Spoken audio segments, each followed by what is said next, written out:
Hello students.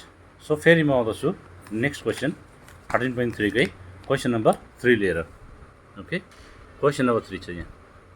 Area of cultivated land and the crop harvested. Area of cultivated land and the crop harvested हुँदछ. भनिसकेपछि चाहिँ मेरो area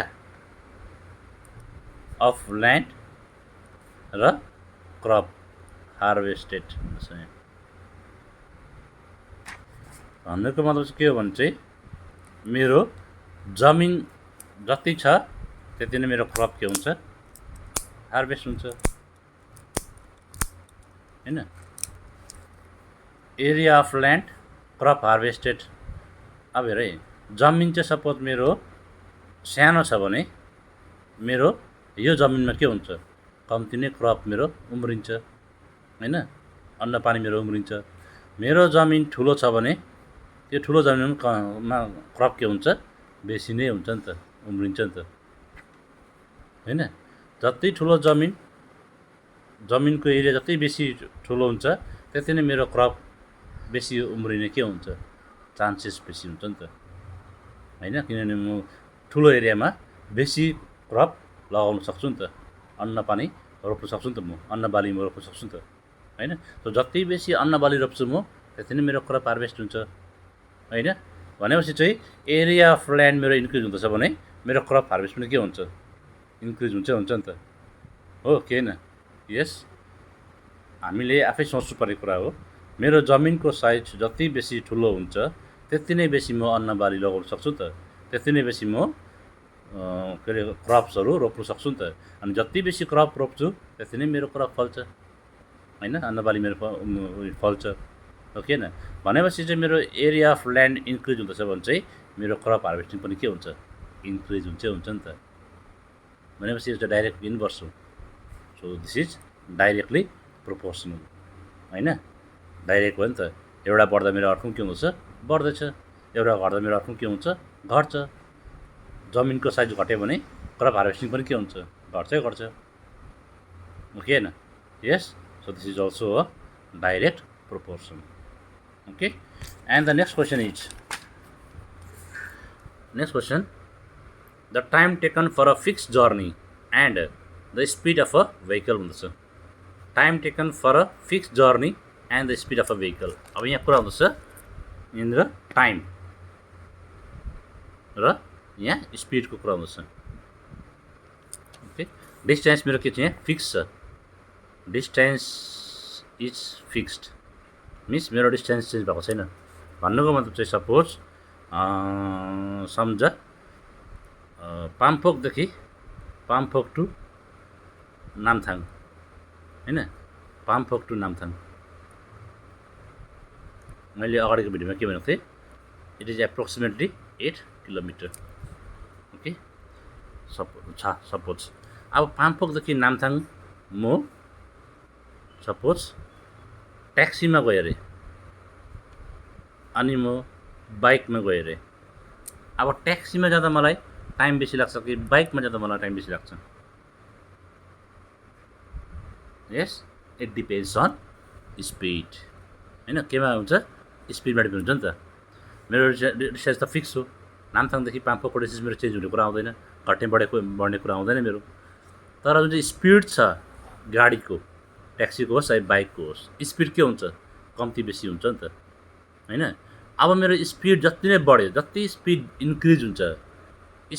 increase हुन्छ भने चाहिँ मलाई नामथाङ पुग्नुमा टाइम के हुन्छ, कम्ती लाग्छ हैन. टाइम के हुन्छ, डिक्रिजेस हुन्छ हो कि हैन. स्पिडमा जति छिटो, जति बेसी स्पिडमा कुद्छु त्यति नै मलाई टाइम के हुन्छ, कम्ती लाग्छ. म छिटो पुग्छु, कम्ती टाइममा म नामथाङ पुगिहाल्छु.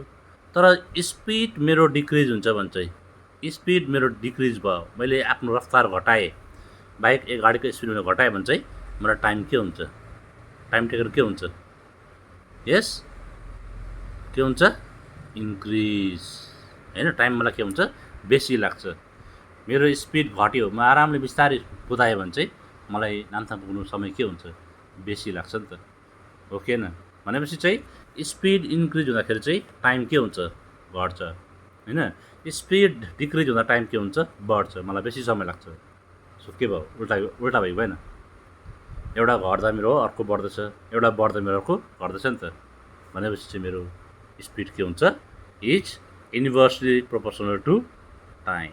भनेपछि चाहिँ के भयो, इन्भर्स प्रोपोर्सन भयो होइन। क्वेसन नम्बर 4 चाहिँ मेरो के कन्डिसन रहेछ, इन्भर्स प्रोपोर्सनको रहेछ हो कि होइन। Yes, time taken for a fix journey and the speed of the vehicle. मेरो के छ यो, फिक्स मतलब टाइम चाहिँ मेरो inversely proportional to speed of the vehicle. Okay, बुझ्दै छैन कसरी हुँदछ। यस, इन्भर्स हो कि डाइरेक्ट हो, म तिमीलाई यहाँ विथ इक्जाम्पल भन्दैछु है ल, तिमीहरूको अन्डरस्ट्यान्डिङको लागि, बुझ्नुको लागि। ओके, त next question, last question is के छ मेरो यहाँ, the population of a country and the area of a land per person हुँदछ। The population of a country and the area of a land. न पपुलेसन जनसङ्ख्या होइन, and area of the land, area of the land per person होइन, एकजना मान्छेलाई। Okay, अब एउटा simple example लिउँ। सपोज मेरोमा चाहिँ एउटा जमिन छ। ओके, यो जमिन त मेरो फिक्स हो होइन, र मेरो मान्छे के थियो, एउटै थियो। ओके, अब यो एउटा मान्छेको चाहिँ यो जमिन भयो नि त, ऊ यो जमिनको मालिक भयो। ओके, अब यो एउटाबाट चाहिँ मान्छे के भयो, दुईवटा भयो। सपोज भने चाहिँ यो जमिन के हुन्छ, दुईजनामा बाँडिन्छ नि त होइन। जमिन त मेरोमा यति नै हो, योभन्दा बेसी मेरो जमिन छैन। सो यही जमिन चाहिँ मैले के गर्नु पऱ्यो, दुईजनामा बाँड्नु पऱ्यो। भनेपछि चाहिँ एकजनाको भागमा जमिन के भयो, कम्ती भयो नि त होइन। स्टार्टिङमा यो मान्छे के थियो, यो होलको मालिक थियो, तर अहिले के भयो, दुईजना हुँदाखेरि चाहिँ यो के भयो, बाँडियो। बाँडिँदाखेरि चाहिँ हाफ भयो अब यसकोमा। फेरि यो एकजनाकोबाट अझै एउटा, यसकोबाट अझै एउटा, यसकोबाट पनि एउटा, यसकोबाट पनि एउटा आएर सपोज अझै मेरो पपुलेसन के भयो, 2 देखि 4 भयो। भनेपछि चाहिँ अब यो जमिन के हुन्छ भन्दा 4 भागमा बाँड्नु पऱ्यो। भनेपछि एकजनाको भागमा कति पऱ्यो, यति मात्रै पऱ्यो नि त जमिन होइन। अर्कोको भागमा जमिन यति पऱ्यो। ओके न, एकजनाको भागमा